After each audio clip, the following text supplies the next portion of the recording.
Olá, boa noite. Sejam bem-vindos ao quarto dia do Code Festival South, especial de Semana do Programador.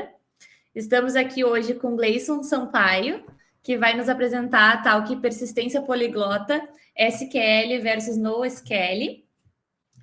E já tivemos uma semana incrível aí de talks, né? E ainda temos a talk do Gleison hoje. E amanhã também a nossa programação continua com o Emiliano Fagundes, falando sobre como o seu time cuida do ambiente de produção. É nosso squad lead aqui na South. O Gleison, desculpa, ele é desenvolvedor back-end. Daqui a pouco ele vai se apresentar também para vocês. Lembrando também que temos um sorteio de uma Ecodot, né, por talk, sendo 5 no total, já foram sorteadas 3, e ainda temos 2 aí para sortudos concorrerem. É só participar no link que está aqui na tela, no QR Code, e também vai ser deixado aqui nos comentários pelas meninas do marketing, a No ou a Érica. Durante toda a talk vocês podem participar do sorteio, mas deixem para participar mais para o finalzinho, né? Porque lembrando que tem uma pergunta lá sobre o que você mais gostou na talk, né? Então é importante você ter assistido para responder, claro, porque a gente quer saber o que vocês acharam. Também deixar aqui o nosso filtro do Instagram que a gente fez especialmente para o dia do programador. Ainda dá para usar, né? O dia foi ontem, oficial, mas ainda tem frases muito legais para serem compartilhadas. E claro, se vocês usarem o filtro, não esqueçam de marcar @SouthSystemBR. Lembrando que o filtro também fica disponível lá no nosso perfil. Tem um ícone de 3 brilhozinhos, né? Ali no nosso perfil, @SouthSystemBR. E aí ali você vai encontrar o filtro para utilizar. Também lembrá-los do nosso projeto Te Puxa. Nós temos 25 bolsas de estudo em parceria com o Senac Tech de cursos front-end e back-end. Então, é uma ótima oportunidade aí com mais de 400 horas presenciais em Porto Alegre. Então, esse é um dos pré-requisitos, né, para você participar. E se tiver interesse, é só se inscrever também no link que vai ser deixado nos comentários ou no link que está aparecendo na tela. Nas nossas redes sociais também tem esse link. E já temos uma fila de espera, mas é importante que você demonstre o seu interesse e quando vê essa oportunidade é para você, né? E também compartilhar uma notícia que a gente deu ontem para nossa tripulação, da nossa certificação pela 3ª vez consecutiva do GPTW. Então, é um orgulho para a gente ser uma ótima empresa para se trabalhar e ter visto o comentário de todos os nossos tripulantes que vão ajudar a moldar o nosso futuro. Agora eu gostaria de chamar o Gleison e é contigo, Gleison. Olá, pessoal. Mais uma vez, um enorme prazer estar aqui contribuindo com toda a comunidade, né, no que se refere a esclarecermos alguns pontos voltados à tecnologia. E eu não poderia deixar de abordar esse tema que tem se tornado muito destacado, né, vamos dizer assim, como uma necessidade de interpretação, adaptação e aplicabilidade diante dos seus negócios, né, que está voltado à persistência de dados. Hoje, nós temos aqui, falando um pouquinho dessa proposta de persistência, nós temos aqui um aspecto que é extremamente relevante.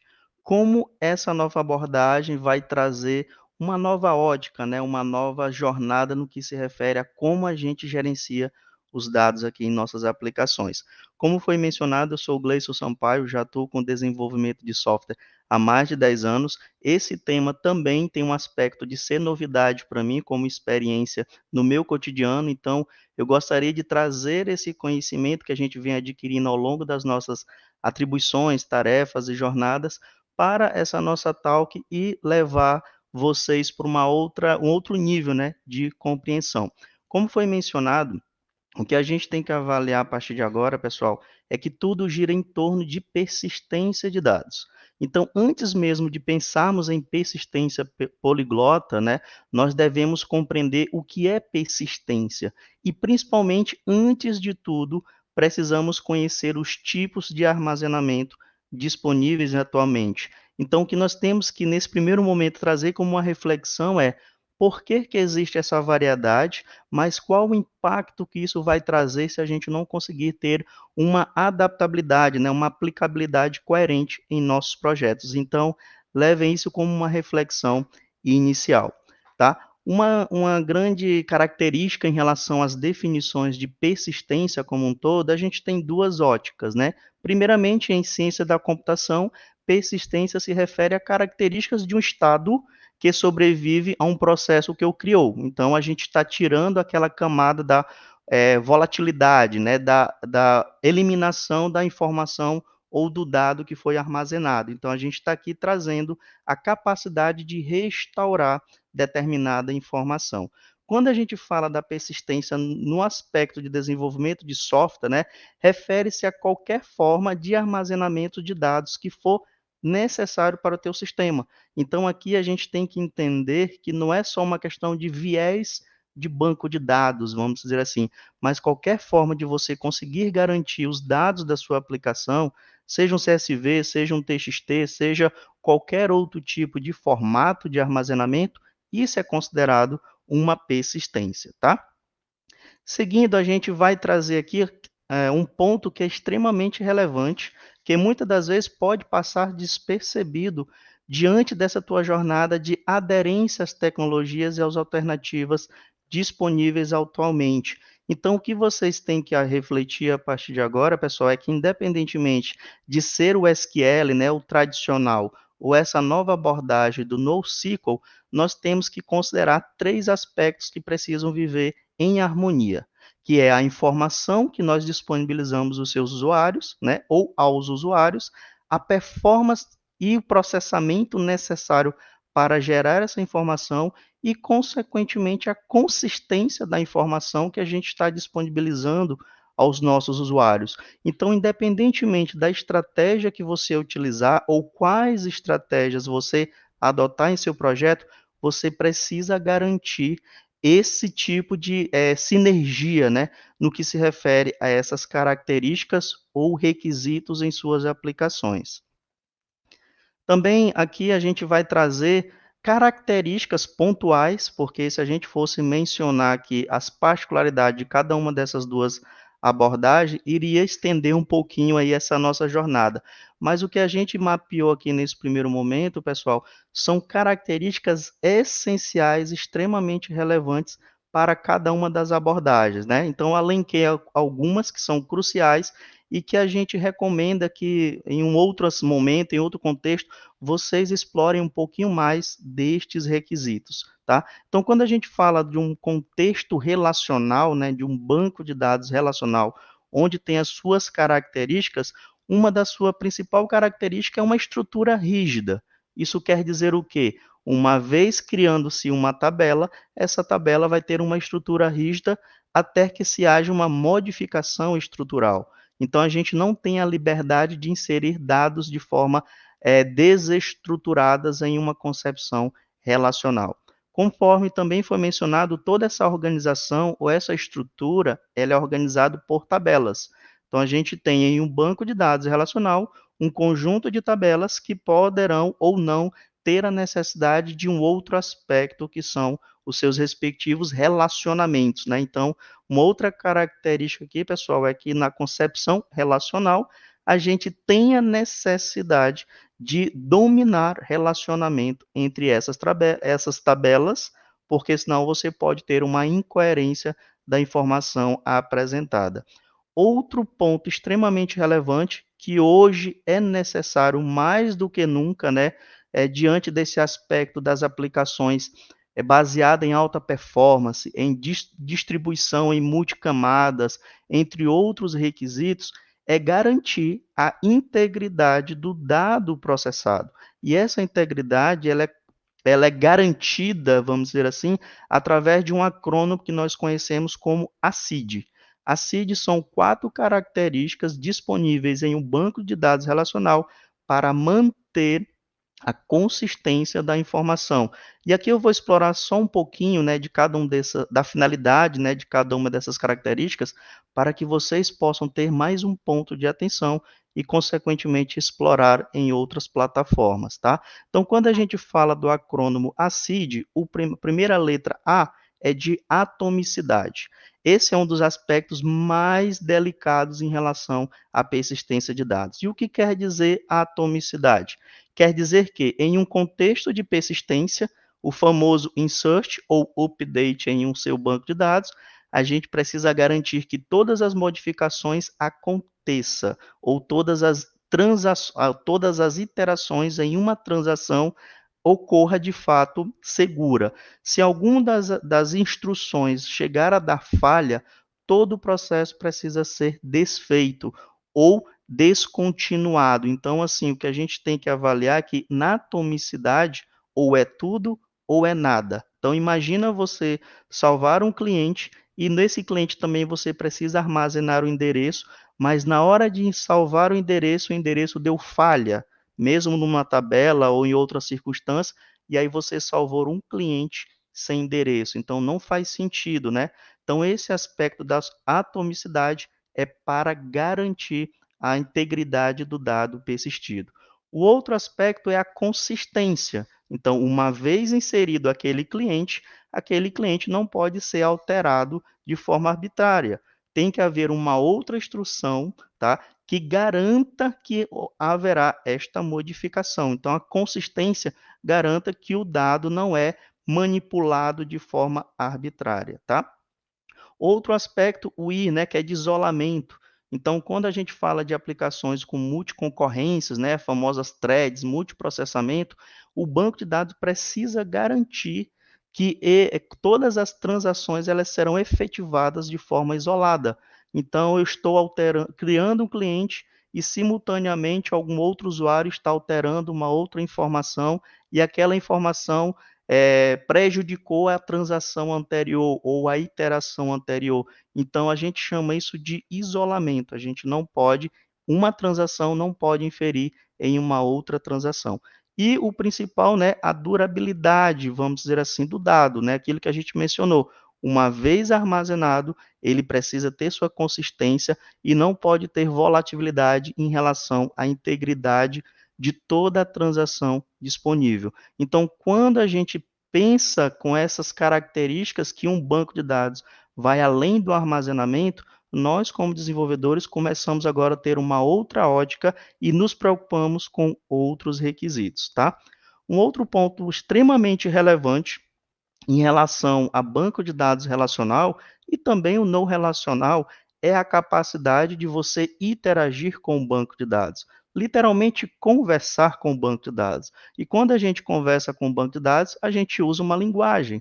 Então, nós desenvolvedores, por mais que sejamos back-end ou front-end, nós manipulamos informações em um banco de dados.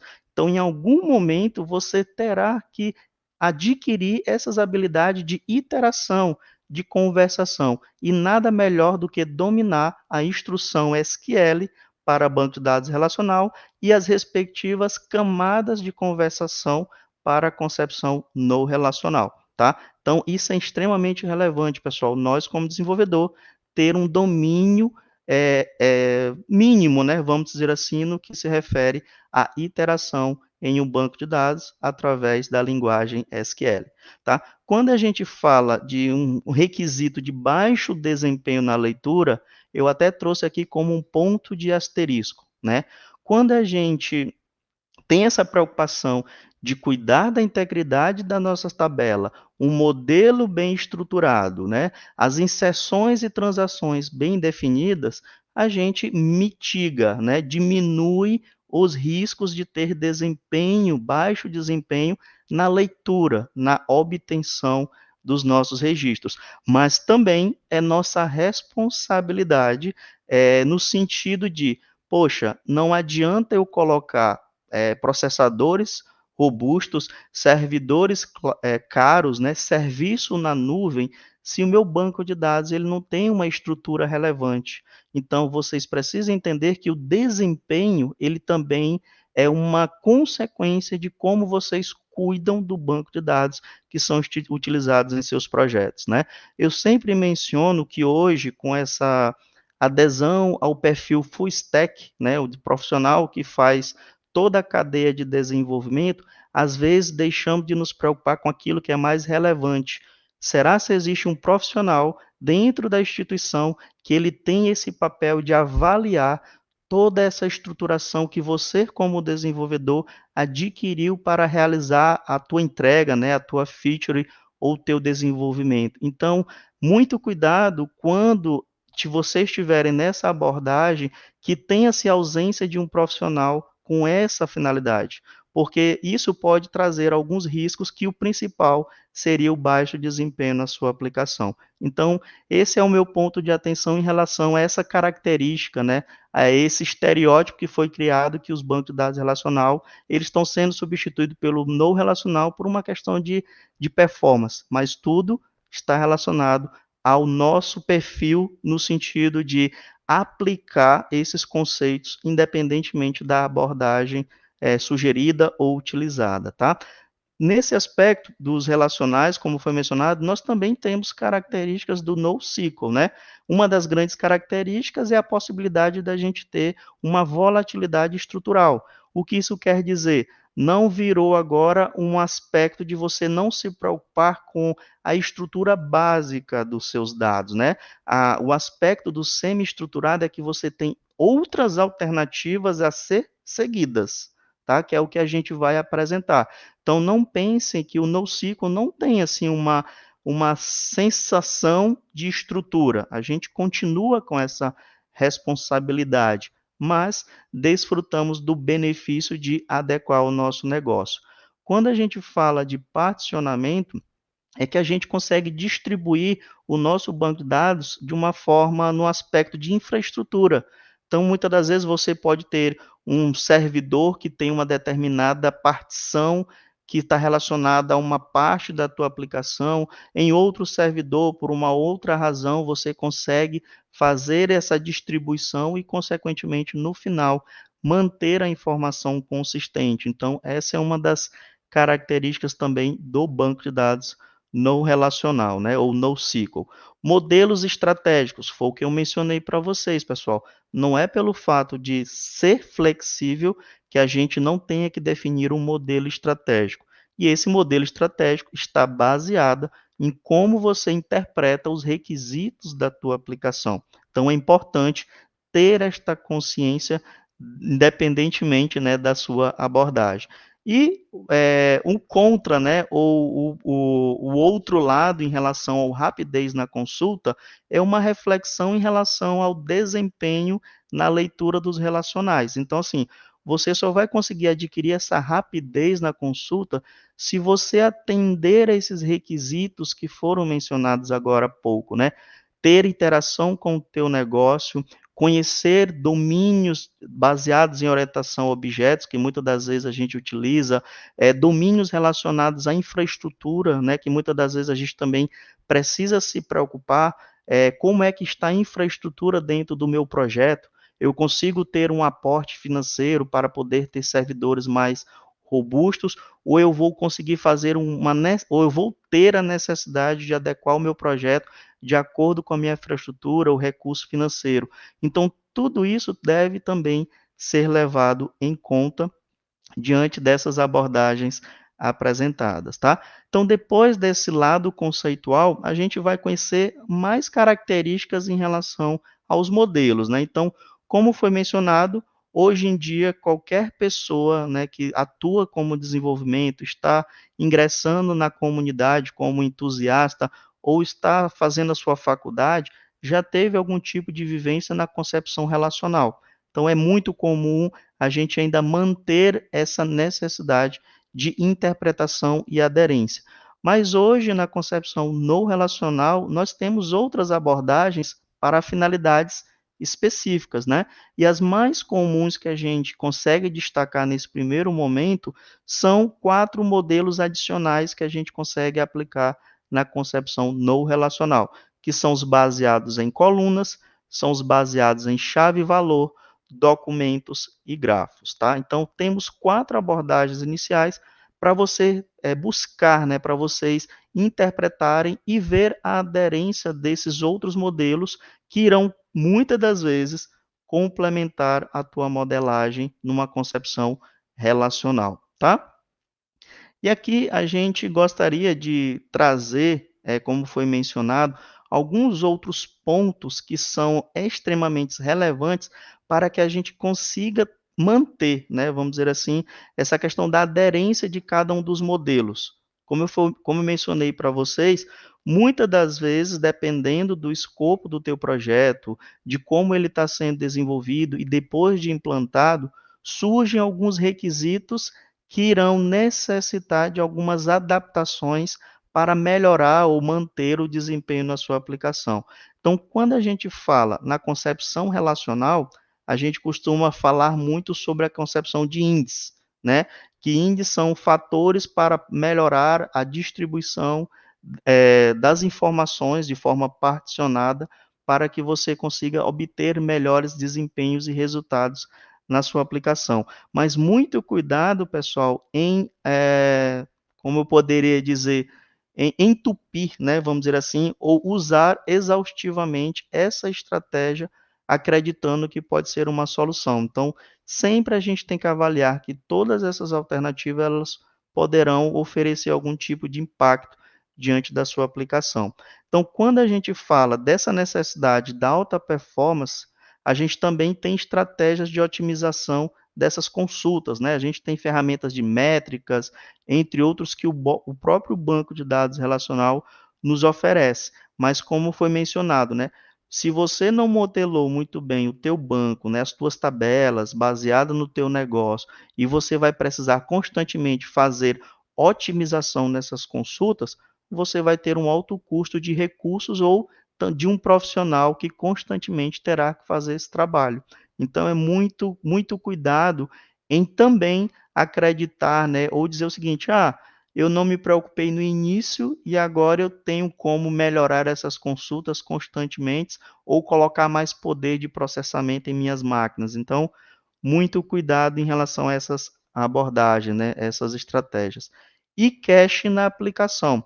Hoje em dia a gente vê muito essa concepção, eu tenho meu banco de dados, para não ficar toda hora indo no banco de dados, eu vou aplicar o cache aqui no meu back-end ou até mesmo no meu front-end para deixar a minha aplicação mais rápida, mais veloz, né? Vamos dizer assim. Mas muito cuidado que cache tem grande característica dos dados estarem desatualizados, tá? Então, muitas dessas abordagens a gente gosta de trazer para vocês, né, de compartilhar como cases reais para que vocês possam refletir antes mesmo de sair aí implantando, né, implementando em seus projetos.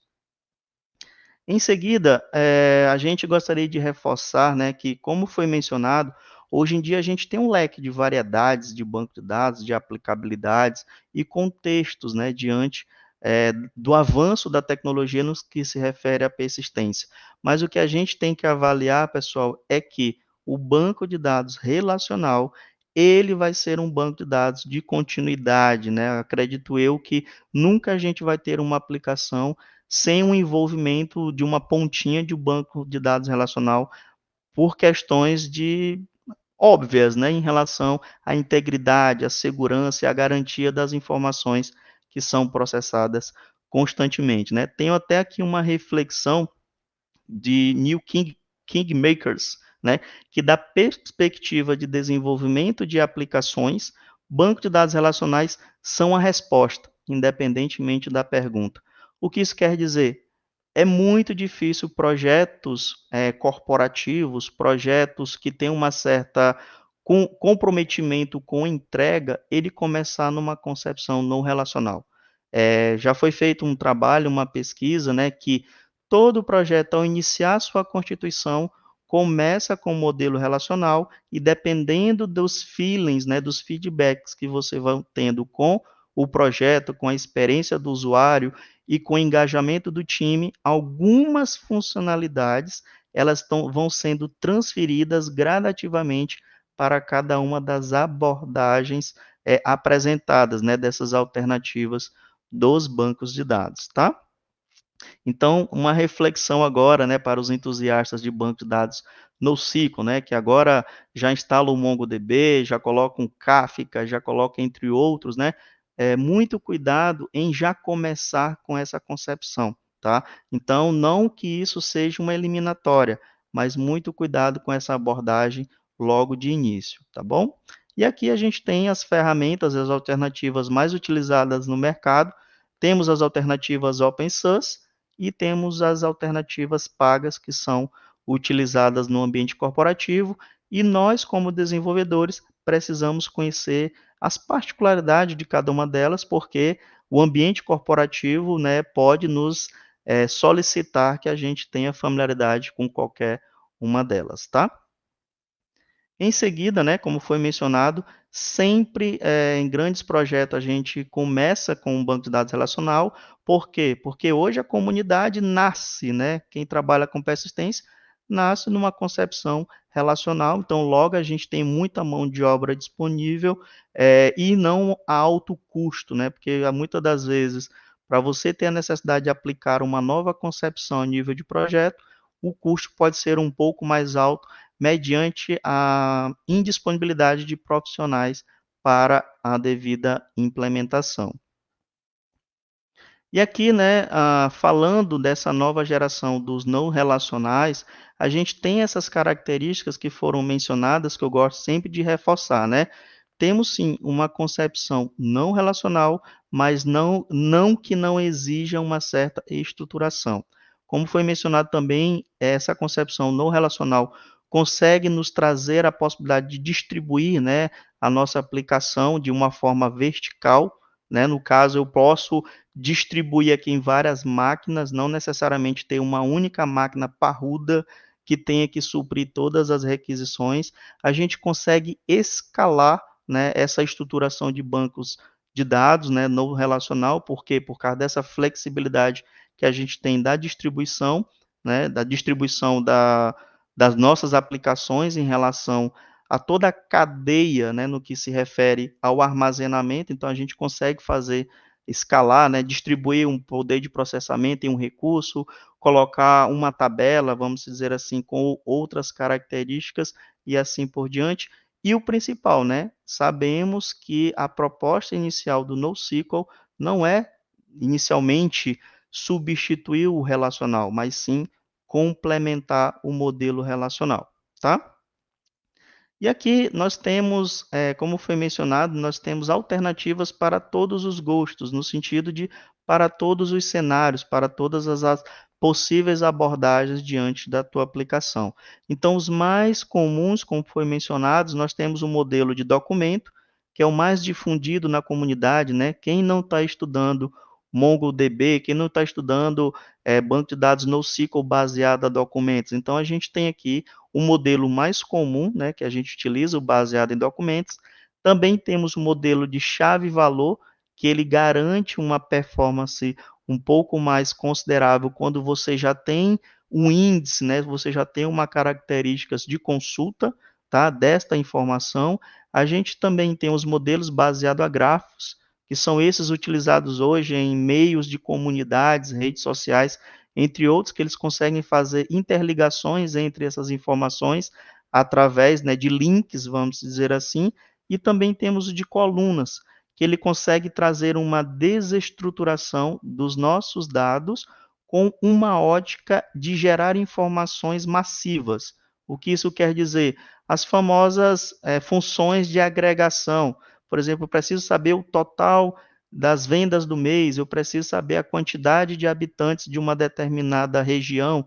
Então, esse de baseado em colunas vem com essa proposta de trazer agregações dentro do nosso contexto, né, de desenvolvimento. Em seguida, eu trago aqui algumas das alternativas, no caso, as ferramentas que de fato são disponibilizadas, né, para cada uma dessas categorias que foi mencionadas. Então, se você vai começar uma concepção de modelo NoSQL baseado em document, você já tem essas alternativas. A família de colunas, você já tem outras abordagens de ferramentas, entre outros. Então, o ponto relevante aqui é que agora a gente gostaria, né, e temos essa certeza, que quando vocês forem estudar qualquer uma dessas alternativas, vocês saberão para que aplicar cada uma delas. Então, quando a gente fala de NoSQL, não é qualquer uma dessas alternativas. Essas alternativas elas ainda são categorizadas por abordagens e cenários em sua aplicação. E aqui a gente tem alguma das alternativas das ferramentas disponibilizadas atualmente. Tá?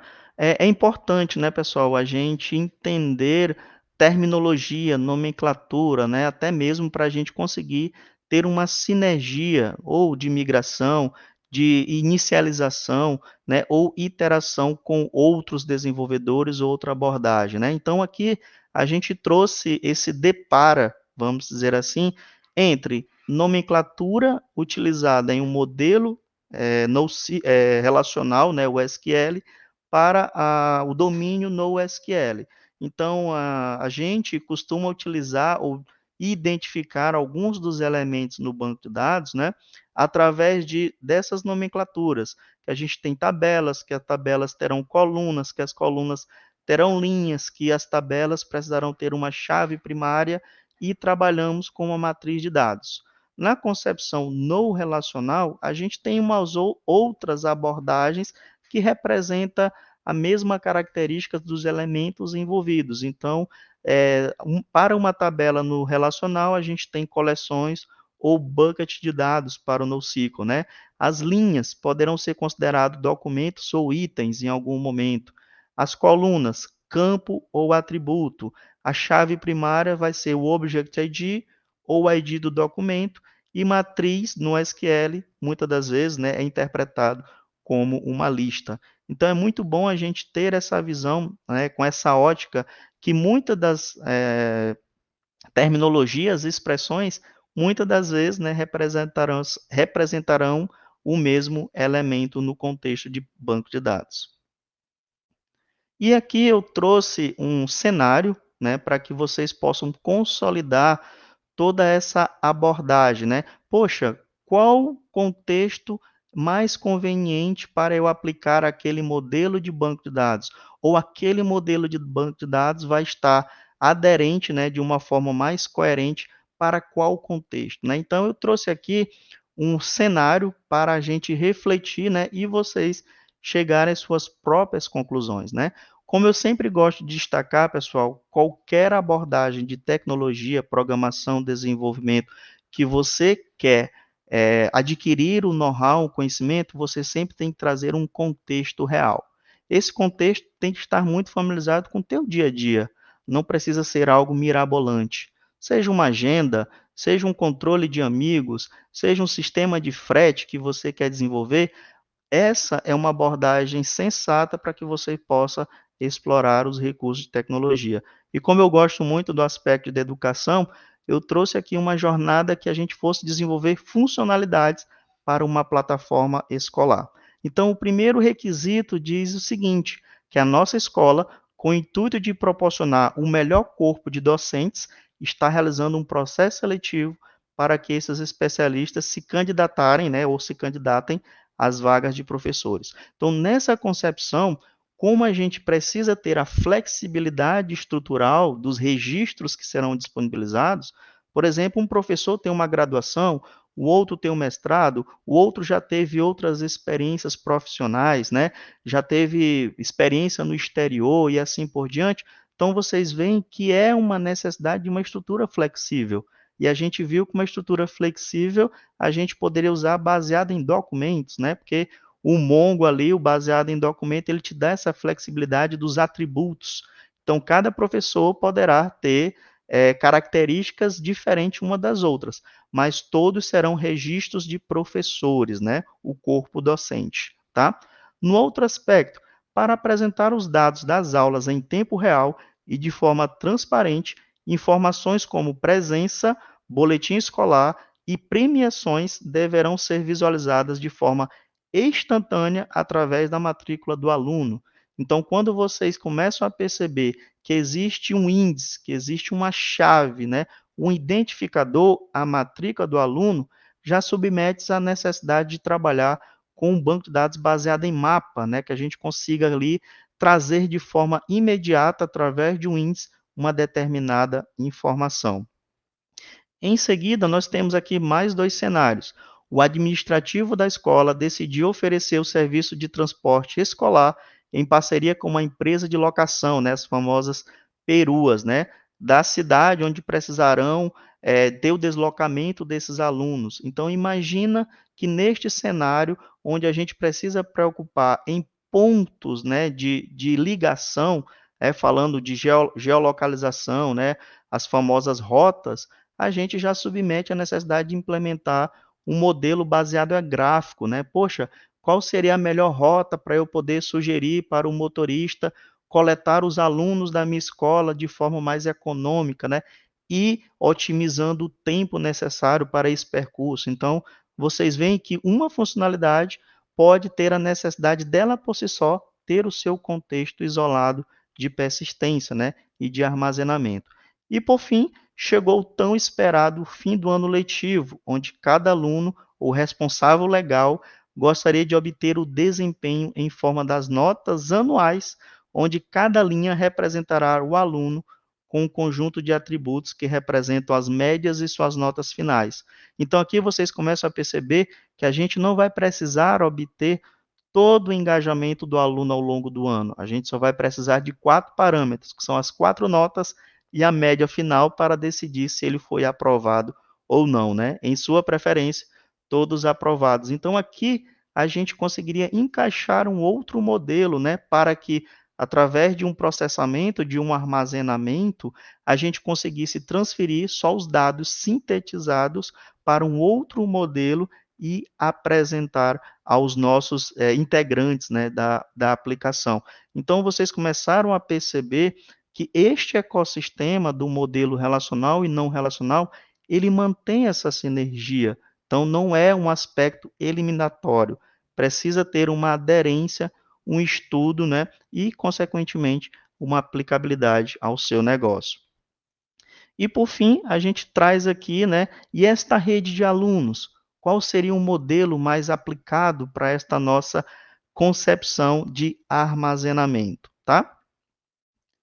E para concluir, pessoal, eu gosto sempre de trazer essa questão da reflexão, é que esta nova concepção, né, dos bancos de dados não veio para substituir o modelo de dados tradicional, como a gente falou desde o início, né, mas para contribuir com a alta disponibilidade, desempenho e processamento para disponibilizar as respostas aos nossos usuários.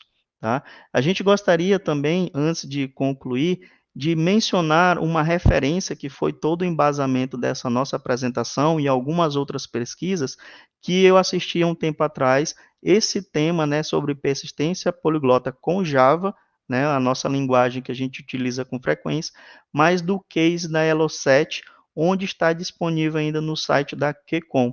Esse vídeo ele está disponível, se eu não me engano, desde 2013, 2014, e eu recomendo bastante para que vocês peguem mais esse material e consolidem muito mais toda essa abordagem que a gente apresentou, para que vocês possam ter uma outra ótica de interpretação desse tema tão relevante.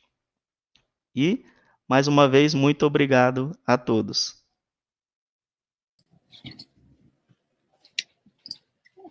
Obrigada, Gleison. Foi uma talk bem relevante, o pessoal participou bastante nos comentários. E, inclusive, já coloquei alguns aqui na tela, o pessoal foi acompanhando durante a talk. Temos 2 perguntas já, e vou te falar aqui. A primeira é da Cassiane de Freitas. Ela perguntou: essas aplicações têm muitas diferenças entre elas, inclusive entre as pagas das que são open source? O Emiliano já deu uma resposta ali para ela, mas é legal que tu também fale para o pessoal, caso alguém não tenha visto a resposta. Pelo que eu entendi, essas aplicações têm muitas diferenças entre elas, inclusive entre as pagas que são open source. Bem, Cassiane, hoje os bancos de dados, né, eles precisam atender a algumas especificações, independentemente de ser open source ou não, tá? O que traz a questão de alternativas pagas são muito mais não só os recursos que o banco oferece, mas uma questão de legalidade que as empresas que fornecem esses bancos de dados precisam garantir na sua prestação de serviço. Então, em resumo, o que eu posso dizer? Que o mesmo recurso de persistência, o ACID, né, que existe no MySQL e no Postgres, também existe no SQL e vice-versa. A questão do open source para o pago é só uma questão de eu saber que eu tenho uma empresa com CNPJ onde eu posso recorrer de algum prejuízo ou algo judicial. Mas os bancos de dados, independentemente de ser open source ou não, eles precisam atender esses requisitos. Tá? Espero ter te respondido.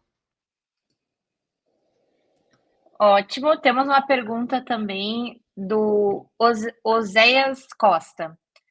E o BAS são usados como banco de dados nas empresas? Olha, pela minha experiência, é muito raro, tá? Eu tenho estudado recentemente o Supabase para níveis, estudos, curiosidades acadêmicos, e eu vi assim um alto desempenho, né? Até mesmo porque a gente está falando de um banco de dados via API na nuvem, que ele serve também como um container de armazenamento de arquivos, não só como armazenamento de registros. Então, eu vejo um grande potencial de usar essas ferramentas nos projetos oficiais. Mas pela minha experiência, as empresas elas usam o tradicional, o banco de dados relacional, né, Oracle e SQL, e agora a aderência do NoSQL como complementar em seus projetos, né, como foi mencionado. Beleza? Mas muito bom esse teu ponto, Osés, porque muitas das vezes a gente subestima o potencial dessas ferramentas em projetos oficiais. E até agora eu tive só boas perspectivas ao uso delas. Legal, temos também aqui alguns elogios. A Audrey falou que está começando a estudar melhor banco de dados e o que tu trouxe já deu um ótimo entendimento para ela. O Oséias também te parabenizou pela live, Emiliano, a Érica. Eli Santos também elogiou até a galera nos comentários, dizendo que mandaram muito bem. Realmente o pessoal ficou participando bastante ali, já respondendo as dúvidas, já trazendo mais conteúdos, né? Foi quase que outra talk, né? Nos comentários. Muito legal essa participação. Também o Lucas Antunes. O Guilherme também participou bastante aqui nos comentários. Ele falou que a gente precisa de mais talks da Salf, porque essa semana está incrível. Muito legal saber disso também. A Salf sempre incentiva, né, essa produção de conteúdo na nossa tripulação. E volta e meia a gente tem algumas talks aqui no LinkedIn. Temos também Conexões Salf, que é um evento que a gente traz clientes, né, e também tripulantes nossos para falar sobre cases que a gente tem aí. Já trouxemos vários assuntos aí. Camunda, o Emiliano, que participou aqui nos comentários, foi o pioneiro aí no Conexões Salf no LinkedIn, né? E, enfim, daqui a pouco temos um novo evento também a ser lançado. Então, fiquem de olho nas nossas redes, que a gente sempre tem algum conteúdo sendo compartilhado. E também temos lá no nosso YouTube, né, vários eventos e talks gravadas que a gente já colocou no ar, né? Então, você pode acompanhar alguns conteúdos lá. Claro que tem alguns que são um pouco antigos, mas tá tudo por lá. Então, o nosso canal Salf System no YouTube tem bastante conteúdo também.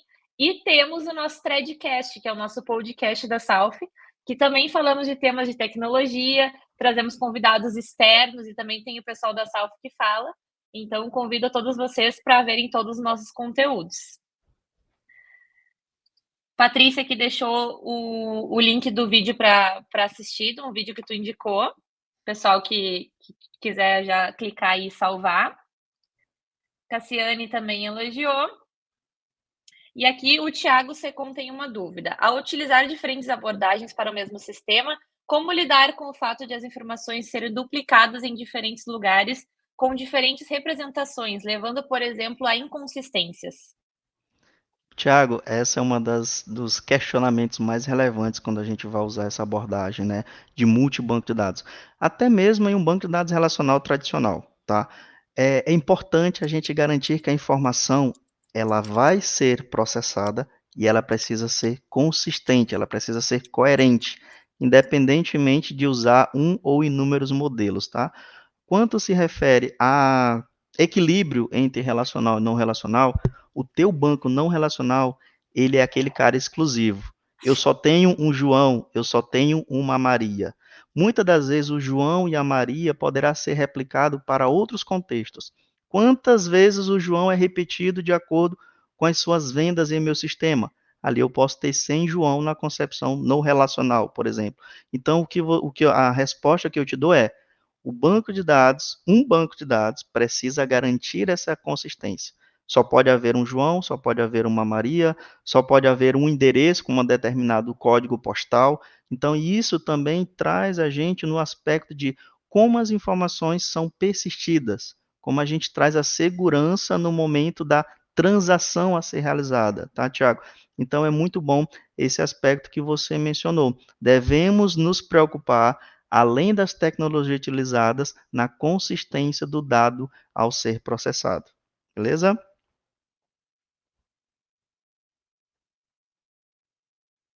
Beleza. O Juliano também deixou uma dica aqui para o pessoal de um link. Eu vou deixar aqui para o pessoal também ficar ligado. Ele deixou o link depois no outro comentário dele. E lembrando, né, que a gente vai ter o nosso sorteio da Ecodot. Ele já está encerrado. A gente ficou colocando ali nos comentários, né? Quem se inscreveu, já estou com os nomes aqui. E o Gleison deixou os contatos dele, né? Caso vocês tenham alguma dúvida depois, adiciona ele, enfim, continue a conversa, né? Vou compartilhar aqui a tela para a gente fazer o sorteio. Deixa eu pegar o nome de todo mundo aqui. Lembrando que é o sorteio de uma Ecodot, né, com suporte de astronauta. É uma por talk, né? Então a gente tem o sorteio hoje, amanhã na Talk do Emiliano também vamos ter. Então fiquem na torcida aí, caso não ganhem hoje, participem amanhã também, que tem mais uma chance. Dedinhos cruzados e vamos saber quem ganhou a Ecodot de hoje.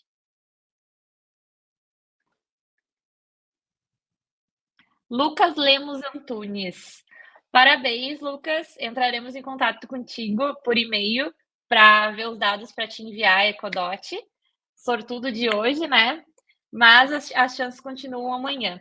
Muito obrigada pela participação de todos, principalmente do Gleison, né? Por nos trazer esse conteúdo tão rico.